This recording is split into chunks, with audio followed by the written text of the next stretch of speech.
nayimirira ng'alina emmotoka zimwetoolodde nga emmotoka ziguma bendera zigenda n'agamba kyamani wange anyimiriza kanyabe kyagamba.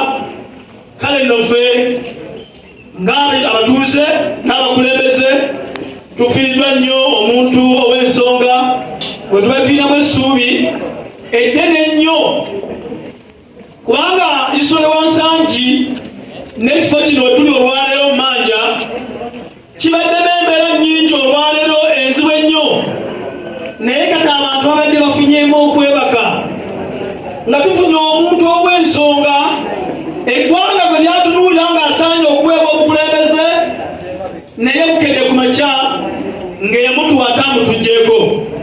Tukkirize Mukama byamusobosezza, byonna byamusobosezza okukola mu bulamu bwe ebyakoledde mu myaka 49. Mukama amusaasire ate amuwe ekiwumulo eky'emirembe.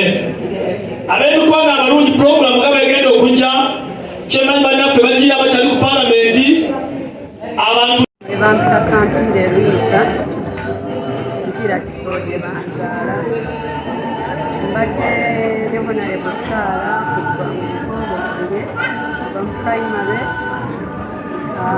secondary akasana mu university.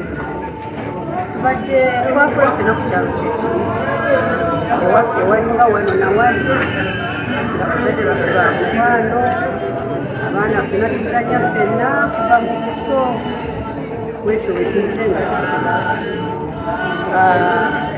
tubadde omukulu wano wabeeredde MP mbadde naye ng'akolera Kisoro yafuuka MP bajja mu Kampala era n'anoonya ne tubeera aba sisters ne tuva mu bya sisters n'aba best friend wange.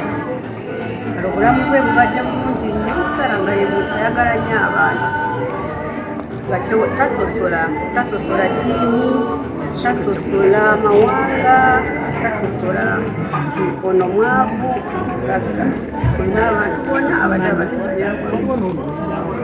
Kati tukusaaliddwa nnyo, kibadde kibi nnyo.